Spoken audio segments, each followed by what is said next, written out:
Assalamualaikum warahmatullahi wabarakatuh. Bertemu kembali dengan video pembelajaran untuk mata kuliah PCLN Teori Praktek Cuaca Laut, Cuaca dan Laut Numerik di pertemuan ke-13. Finally, one left to go. We finish everything that we start for a few months ago. Oke, di pertemuan ke-13 ini kita akan lebih ngomong tentang SWAN. Jadi 2 minggu kemarin kita udah ngomong, 2 pertemuan kemarin sudah ngomong terkait dengan Nearshore Wave Environment, kemudian General Overview of Nearshore Wave Model. Sekarang kita lebih mengerucut ke SWAN. I know teorinya a bit slower gitu ya dibanding sama praktikalnya, but yeah, we can't help because everything need to be structured.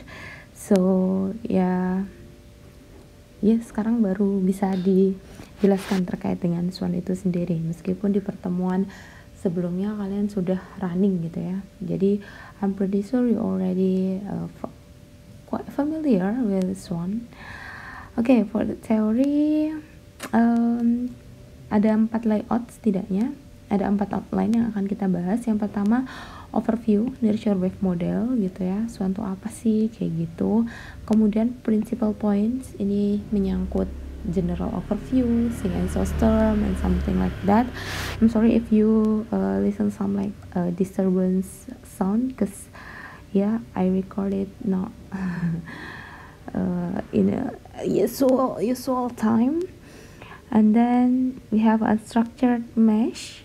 Ini sudah pernah saya singgung, cuma nanti akan saya singgung sedikit aja. Dan additional information about other Nearshore Wave Model selain SWAN. Oke, langsung aja gitu ya. Untuk Nearshore Wave Model itu sebenarnya ada 2 tipe gitu ya. Yang pertama itu Phase Resolving Models atau yang biasa disebut dengan pendekatan Boussinesq gitu ya. Nah, kalau ini itu tuh lebih high res gitu. Nah, di sini dibilangnya untuk mensimulasikan suatu model itu dibutuhkan setidaknya 5 grade atau 5 poin dalam satu wavelength. Makanya dia disebut dengan high res gitu. Dan karena sangat high resnya ini, maka dia lebih cocok digunakan untuk limited coastal regions. Ya, kayak example like when engineer want to build like harbor gitu ya. Nah, dia bisa menggunakan model dengan jenis phase resolving karena dia butuh high res resolution. Sedangkan kok kita gitu ya, kita emang interest gitu sama nearshore environment, but not that limited. I mean like kita butuh beberapa environment yang mungkin agak jauh gitu ya, atau mungkin yang kemarin kita belajar kita sampai area soft zone atau mulai dari shoaling kayak gitu. Karena sebenarnya area pelayanan meteorologi itu kan juga di laut lepas gitu, tidak hanya yang di onshore. Jadi kayak gitu. Nah, kemudian yang kedua yakni spectral wave model. Nah, ini tuh yang cukup familiar karena mostly wave model gitu ya, either itu shallow atau deep, itu mostly menggunakan spectral karena dia memanfaatkan statistical properties dari si wave field. Karena kita percaya ya, we all already agree each other that we can't calculate every single wave in the ocean too much gitu ya, too many. Makanya kita hanya membutuhkan statistiknya aja. Nah, itu beda sama ini. Kalau yang ini tuh every single wave itu dihitung. Kalau ini kita lebih ke statistikalnya. Itulah kenapa kemarin-kemarin kita belajar tentang spektrum dan sebagainya kayak gitu. Nah, asumsinya adalah wave condition itu, kondisi gelombang itu berubah cukup lambat gitu, jadi dianggapnya masih seragam kayak gitu. Nah, itulah kenapa dia nggak cocok kalau yang spectral wave model ini untuk harbor gitu. Nah, untuk harbor ini dia cocoknya yang Boussinesq, jadi kayak gitu.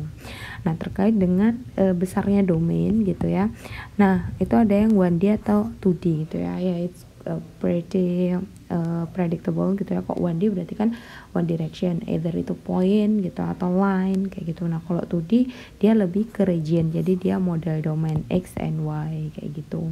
Nah, ini adalah contoh yang 1D gitu ya. Jadi dia pretty simple Jadi cuman kayak memprediksi berapa tinggi gelombang kalau misal ada wind speed sekian, kemudian fetch length-nya sekian gitu ya, nanti dilihat berapa HS-nya misal kayak gitu. Nah kalau yang ini yang sudah 2D pakai Swan, jadi kayak gitu. Nah kan kalau harbor itu kan sangat kecil banget, misal di sini atau misal di sini doang. Nah itu nggak cocok kalau dia pakai spektral gitu ya. Nah makanya kalau mau kayak gitu pakai phase resolving. Nah kalau untuk yang domain agak lebih besar but not that large gitu ya, itu kita bisa menggunakan spectral wave model yang khusus untuk nearshore environment. Jadi kayak gitu. Kemudian next, what makes Swan differs from deep water model? Apa sih yang membuat Swan itu berbeda? Kan tadi katanya ibu sama-sama spectral wave model gitu, sama-sama memperhitungkan statistiknya model gitu ya. Kalau dari penjelasannya Comet gitu ya, kalian bisa belajar juga dari sana. Insya Allah semua source yang saya ambil juga dari sana gitu ya. It has physics to simulate proses that occur in shallow water. Setidaknya Swan ini mengakomodir physical process gitu ya dari yang terjadi di environment shallow water environment gitu atau nearshore environment. Kemarin kita udah belajar apa aja fisiknya gitu ya, termasuk ada shoaling, ada pendangkalan, ada refraction, ada refraction, itu kan termasuk dari fisik itu gitu ya. Itu diakomodir di Swan. Kemudian it's run at a higher resolution to account for variation in bathymetry. Jadi dia lebih high res gitu ya dibandingkan dengan wave watch yang dia emang lebih ke laut dalam. Karena apa? Karena dia harus mengikuti lakukan bathymetry dan sebagainya, dimana kita agree gitu ya bahwa lakukan bathymetry untuk setiap pulau itu kan it's unique gitu ya, itu berbeda. Nah itulah kenapa gitu ya untuk tepi pantai dia diperhitungkan itu gitu, makanya dia di running higher resolution, termasuk nanti kaitannya sama unstructured mesh atau unstructured grid gitu ya. Nah kemudian propagasinya gitu ya itu mostly diparametrisasi, jadi perpindahan atau perambatan gelombang gitu ya di dekat tepi pantai itu mostly dia dihitung secara parametrisasi atau implisit, nggak eksplisit seperti wave watch gitu ya. Karena apa? Ya karena prosesnya jauh lebih kecil perambatannya dibandingkan proses fisik yang lain. Kemudian Swan itu frequently run in stationary mode dibandingkan time step gitu ya. Apa emang stationary mode? Jadi kalau stationary mode itu dia tidak bergantung pada time step gitu. Jadi jumlah iterasinya itu kita bisa tentukan gitu ya, kita bisa tentukan sesuai dengan yang kita mau gitu ya. Terus kemudian relatif konstan dalam waktu sehingga dia memang agak lebih stabil dan gak membutuhkan waktu yang lama. Cuman ya dia gak bisa di domain yang besar, domainnya itu lebih yang kayak kekecil gitu. Jadi kalau domainnya dia besar gitu ya, itu semua akan ngaruh gitu ya, itu semua akan ngaruh. Terus emang dia lebih bagus gitu ya, sebenarnya nggak lebih bagus juga gitu ya. Ini contohnya yang non stationary, ini yang stationary, bisa dilihat gitu ya. Kalau buoynya itu yang warna hitam, yang non stationary ini mostly mendekati gitu ya, karena ya bagaimanapun times yang sesuai dengan time step itu yang akan pendekatan yang akan lebih baik gitu ya. Cuman karena dia high res jadi kayak win-win solution gitu loh. Jadi kayak misalnya kalau kita pengen running di high res pasti kan time consuming gitu ya, computationalnya sangat mahal. Nah gimana supaya tetap tercapai tapi kita tetap dapat high res ya dengan stationary gitu. Jadi misalnya seperti itu. Nah kemudian kita pindah ke principal points. Nah di principal points ini ada yang namanya source and sinks. Mungkin sudah hafal gitu ya bahwa source and sinks ya akan sama seperti itu gitu, baik di deep water maupun di nearshore wave model gitu ya, bahwa source-nya pasti ada wind input gitu ya, dimana angin ini yang memproduksi gelombang, meskipun di nearshore wave model itu nggak semua ya, maksudnya banyak interaksinya gitu ya, bahwa kita agree bahwa nearshore environment tuh sangat kompleks gitu. Jadi yang bikin wave growth itu banyak, nggak cuman wind aja. Tapi di sini gitu ya, untuk wind input itu setidaknya ada 3 gitu ya, ada dari ketinggian, period, dan direction dari existing wave-nya gitu ya. Jadi meskipun wind itu mempengaruhi, cuman dilihat juga dari ketinggian, period, atau dari arah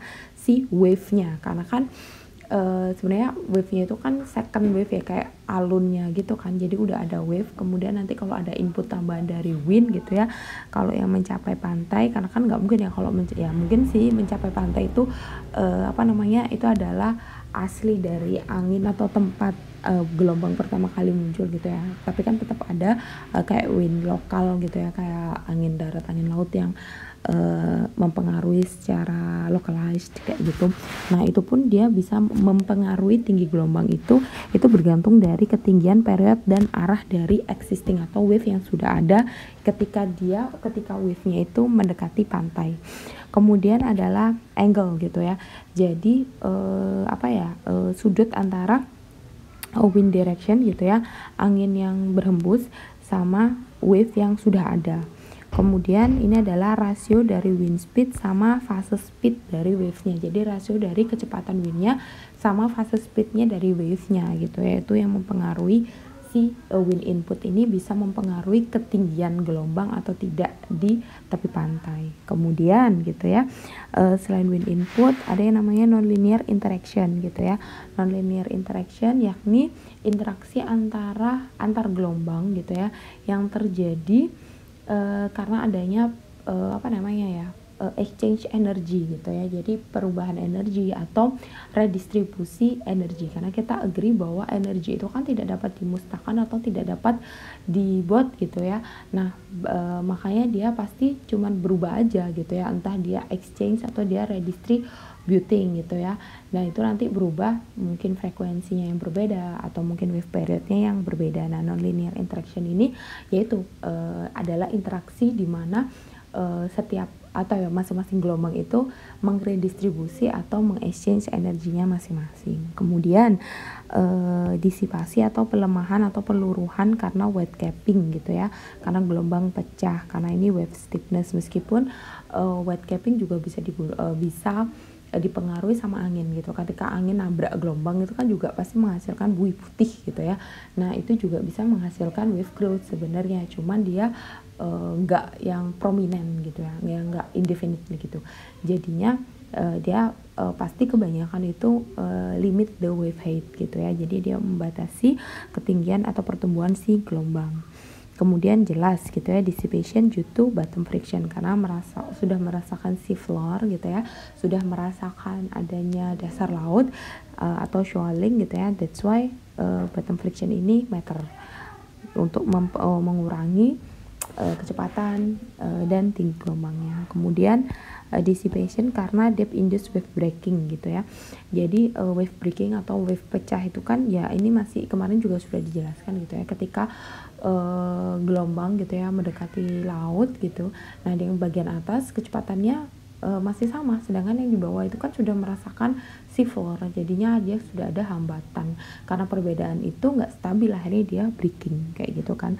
Makanya di sini adalah rasio dari wave height dengan wave depth kayak gitu. Kalau lebih dari 3/4 dia sudah mulai start to break kayak gitu ya. Ini udah dijelaskan kemarin terkait dengan shoaling dan nearshore wave environment.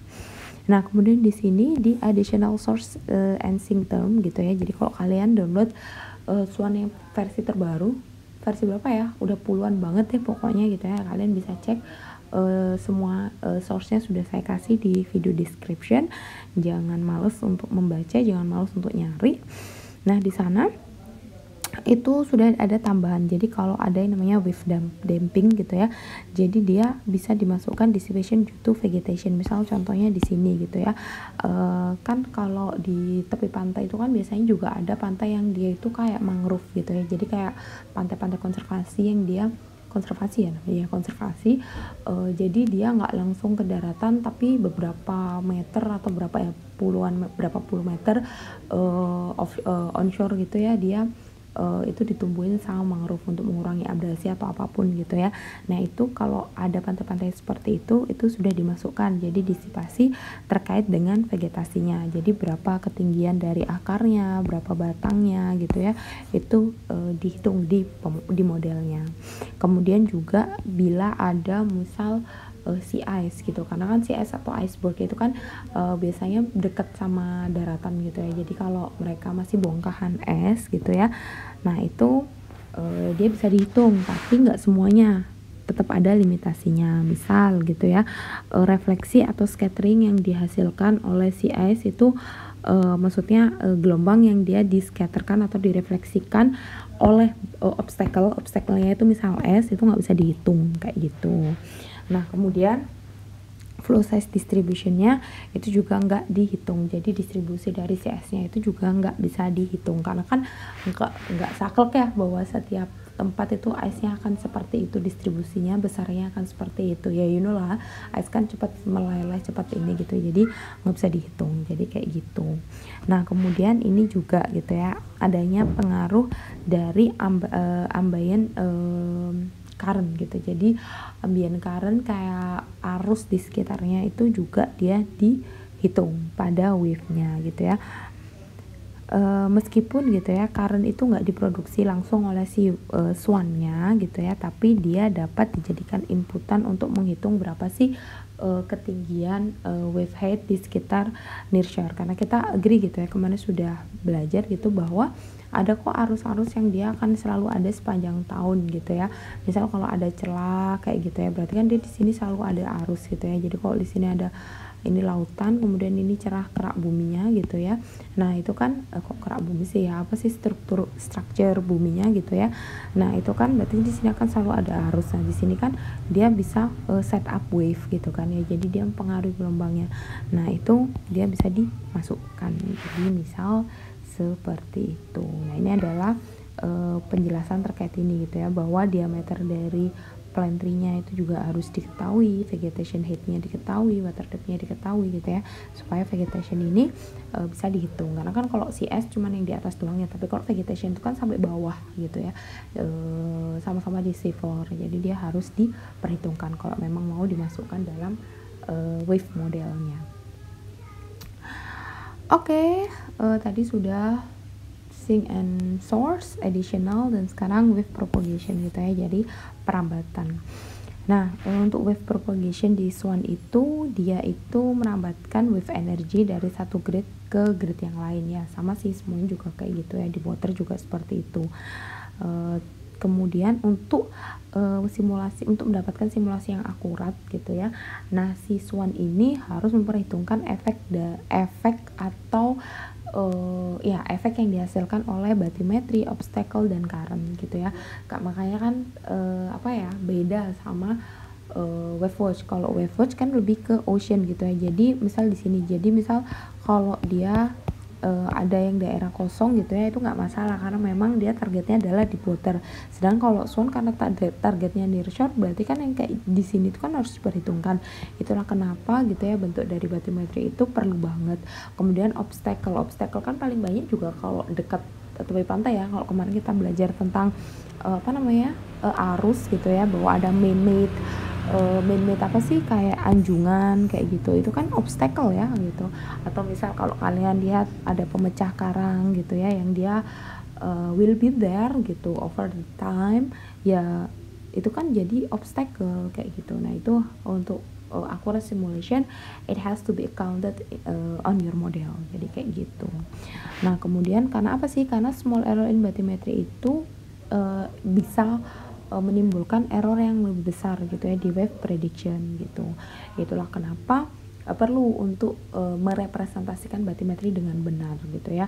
Jadi tidak hanya survei gitu ya, survei kayak misal ini terjadi abrasi enggak, atau bathymetry-nya berubah enggak gitu ya. Misal bathymetry-nya berubah enggak setelah beberapa tahun kayak gitu. Itu makanya perlu banget untuk diupdate kayak gitu bathymetry-nya. Ini agak lebih theoretical gitu ya, jadi kayak perhitungannya. Jadi kalau misalkan wave propagation itu kan ada, kita kan account-nya spatial space gitu ya, jadi x and y, dan juga spectral space gitu ya, jadi direction and apa namanya, kayak tetanya, kayak misal seperti itu, arahnya sama angularnya kayak gitu-gitu.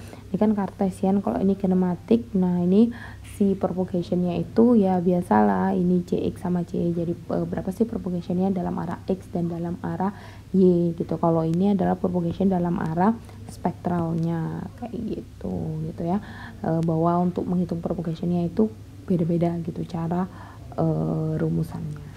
Ini untuk yang Cartesian, ini untuk yang spektral.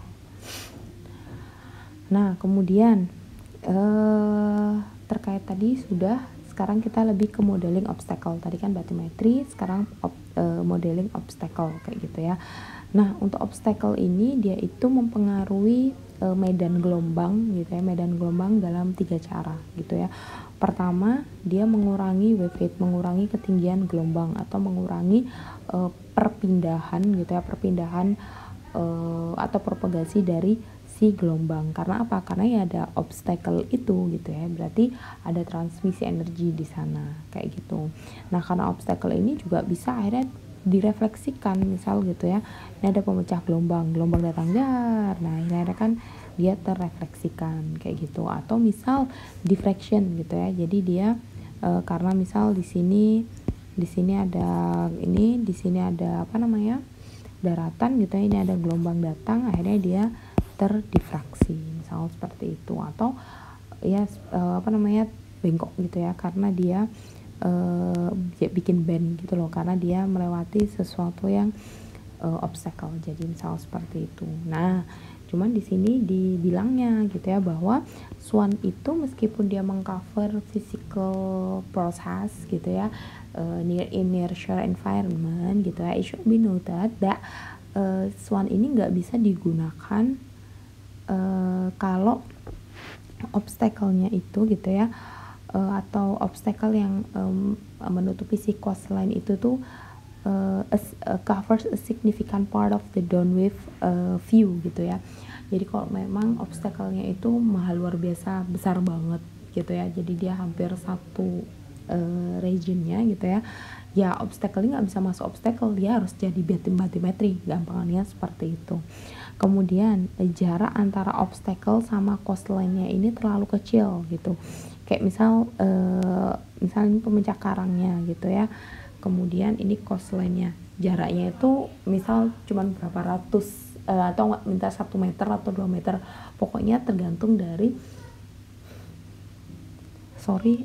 kayak bau terbakar soalnya jadi terlalu kecil gitu ya. Misal ya kecil ini relatif sih, tapi ini misal dibandingkan dengan resolusi dari si model kalian sendiri. Kalau dia mau terlalu kecil berarti dia nggak perlu untuk dimasukkan gitu ya.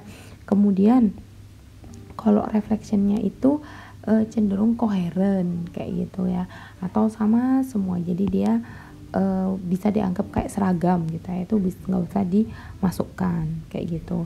Atau misal reflection coefficientnya itu terlalu signifikan atau gede banget gitu ya, jadi ya udah, daripada dianggap dia obstacle, anggap aja dia sebagai misal pantai berkarang gitu ya, atau pantai karangan, berarti kan dia setiap kali ada gelombang yang datang pasti dia nabrak, jadi refleksikan gitu. Jadi tergantung dari kita semodelernya harus tahu banget pantai yang mau kita modeling, yang kita modelkan itu seperti apa. Jadi seperti itu, kayak gitu ya. Nah di sini dibilangnya Swan diffraction approximation can be used in most situation gitu ya.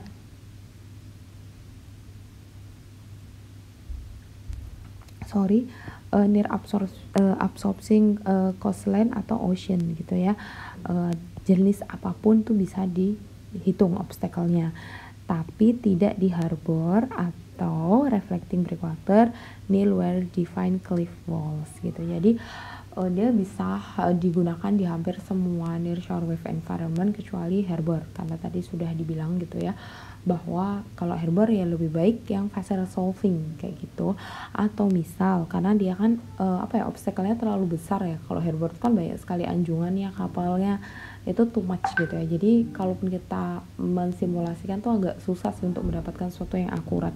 Kemudian ya ini well defined cliff walls, ini kaitannya sama refleksi ini gitu ya, karena kan kalau pantai berkarang itu kan jelas gitu ya obstacle-nya kayak gitu. Nah itu sarannya kalau Swan kurang bisa sih, kurang bagus gitu ya, bisa mungkin digunakan cuman mungkin kurang akurat, jadi seperti itu. Nah terkait ini adalah numerical tekniknya gitu ya. Jadi kalau tadi kan udah banyak tuh obstacle, source sensing dan sebagainya. Nah bagaimana sih perhitungannya Swan gitu ya. Nah Swan itu dia menggunakan finite difference method, jelas gitu ya, dia pakai finite difference. Nah dia pasti dia menggunakan time discretization meskipun dia stationary, jadi implicit Euler technique. Nah di sini dia itu yang khas dia pakai BSPT, backward space backward time gitu. Emang agak aneh sih saya juga lihatnya, dimana kita tahu bahwa backward itu kan yang paling jelek ya akurasinya dibandingkan yang central ataupun yang forward gitu. Cuman saya nggak tahu juga sih alasannya kenapa bukan BSPT, mungkin ya tadi untuk win-win solution itu mungkin lebih murah atau lebih hemat secara time computational kayak gitu. Nah untuk menghitung spectral wave-nya gitu ya, per binnya gitu ya, per bin apa sih ini spektrumnya gitu.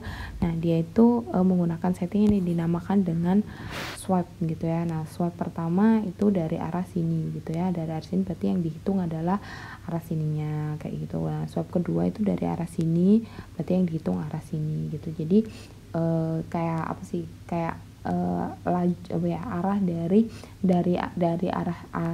arah dari dimana swipe itu dihitung gitu ya. Jadi kalau misal mau menghitung ini berarti swipe-nya dari arah sini kayak gitu untuk setiap iterasinya seperti itu. Nah terus ini berkaitan dengan unstructured mesh gitu ya. Nah kan kalau di sini kalian sudah tahu lah ya, atau mungkin belum tahu, kalau kalian post processing hari ini gitu ya, kalian pasti akan menemukan misal ada daerah-daerah yang dia ini kayak gini, ini blank area. Karena apa? Karena ada satu gridnya itu nggak full gitu ya, nggak full satu kotak. Misal dia karena ada obstacle-nya gitu ya, karena ini bentuk batimetrinya kan mempengaruhi si gridnya gitu ya. Jadi ada daerah-daerah yang dia nggak full terhitung satu grid gitu. Karena kalau kita menggunakan yang structured, yang dia jelas bentuknya kotak gitu ya, pasti ada daerah-daerah yang nggak bisa dihitung gitu ya. Makanya di nearshore wave model itu banyakkan menggunakan unstructured mesh gitu ya. Jadi dia masih yang nggak terstruktur. Untuk apa? Untuk mengikuti lakukan si batimetri. Ini sudah pernah dijelaskan sih, cuma recall aja gitu ya. Nah ini misal adalah kedalamannya gitu ya.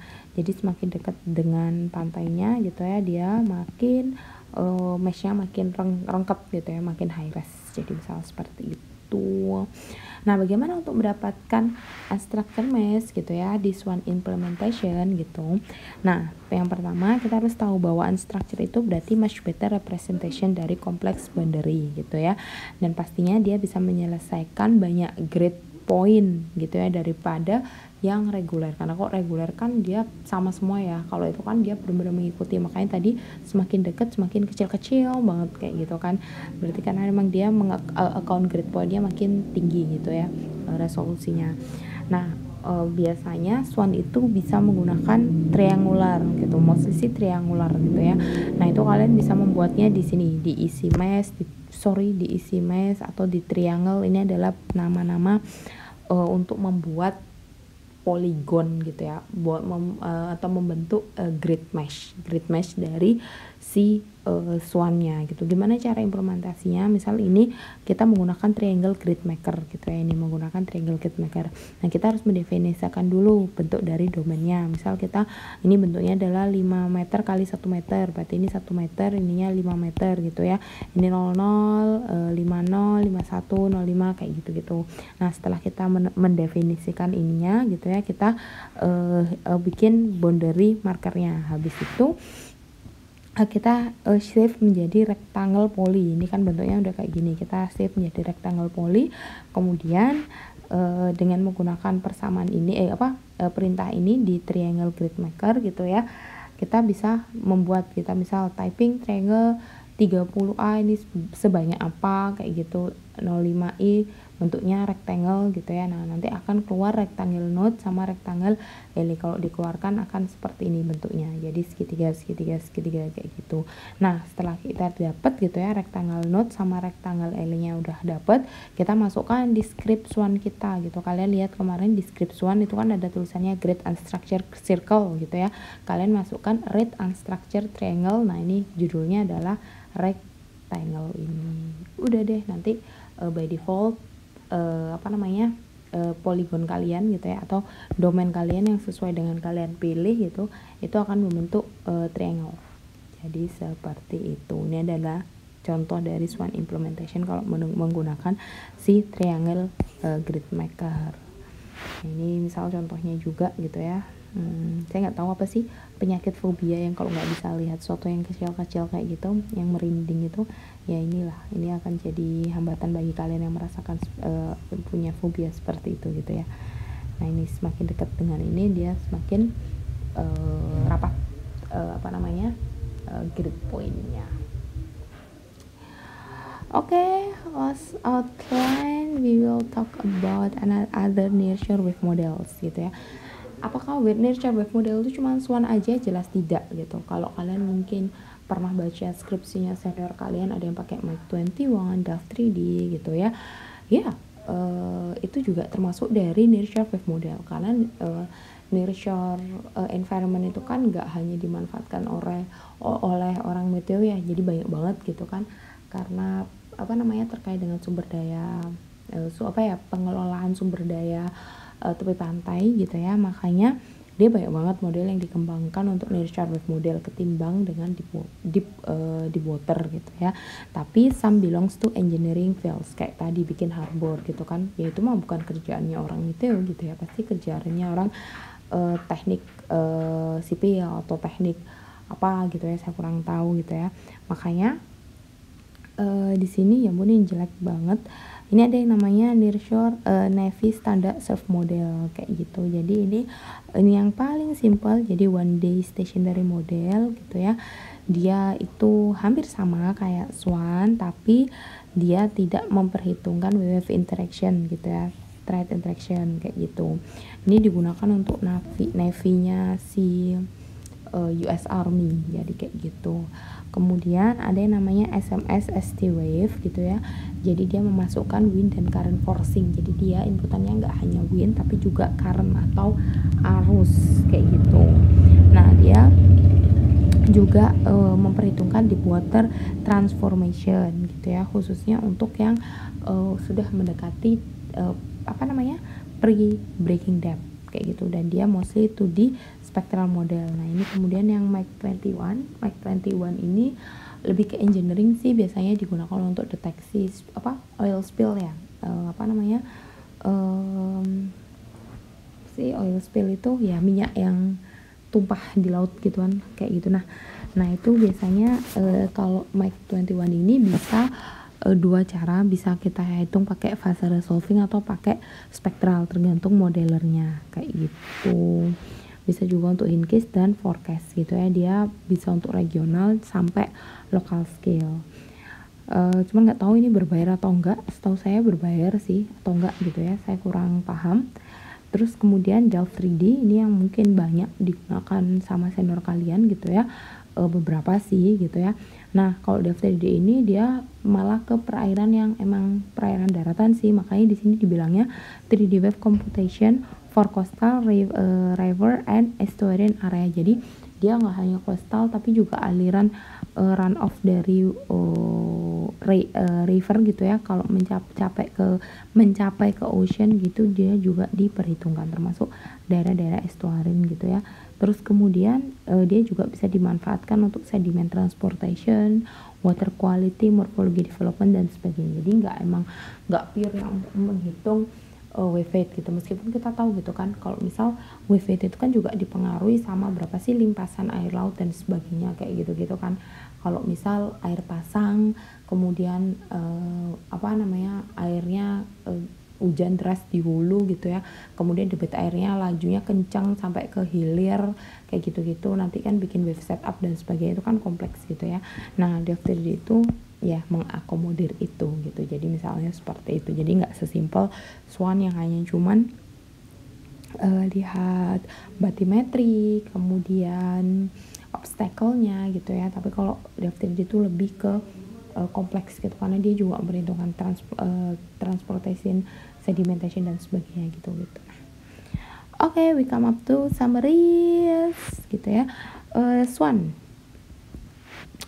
nurture wave model, dia di running menggunakan spectral wave model 2 domain gitu ya, X and Y, yang dia itu berbeda dari deep water karena pertama dia mengakomodir fisik di dekat nurture wave environment, kemudian higher resolution gitu ya, karena apa, somewhat unstructured grid gitu ya, emang harus unstructured, kalau kita malah nggak dapat grid atau nggak dapat area yang dekat tepi pantai, yang ngapain kita memperhitungkan model di tepi pantai kayak gitu kan. Kemudian propagationnya itu atau rambatan gelombangnya itu di parameterized gitu, kemudian dia dihitung menggunakan stationary mode yang artinya dia way much cheaper. Kemudian untuk source and sink term, source-nya pasti wind energy gitu ya, dia bergantung dari ketinggian, periode, arah gitu ya, kemudian angle atau sudut antara wind direction and wave, also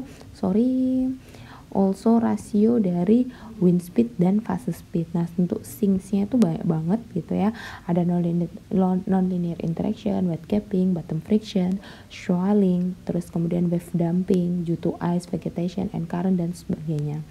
Nah swan itu cocok untuk semua situation kecuali tadi gitu ya, harbor sama cliff walls gitu ya, ya cocok aja sih, tapi mungkin akurasinya jauh lebih rendah.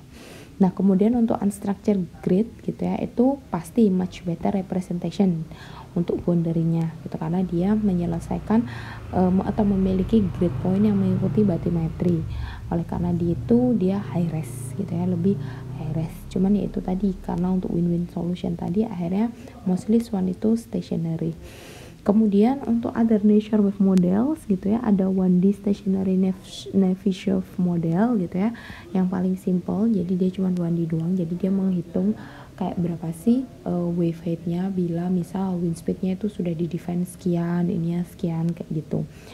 Dan kemudian misal 2D spectral SMS gitu ya, jadi dia inputannya bisa wind sama current, kemudian Mach 21 itu bisa menggunakan fase resolving atau spektral, dan yang terakhir itu Delft 3D yang dia tuh yang benar-benar ini sih lebih ke engineering environmental gitu sih di tepi pantai, jadi nggak hanya memperhitungkan gelombang tepi pantai, tapi juga berapa sih kalau misal run off dari river segini, terus kemudian dia nanti wave setup di dekat coastalnya tuh sekian, itu juga dihitung, karena memang dia targetnya itu nggak hanya wave tapi juga sedimentation, water quality, morfologi dari rivernya dan sebagainya. Oke, kurang lebihnya saya mohon maaf. Wassalamualaikum warahmatullahi wabarakatuh. Thanks, see you and bye bye.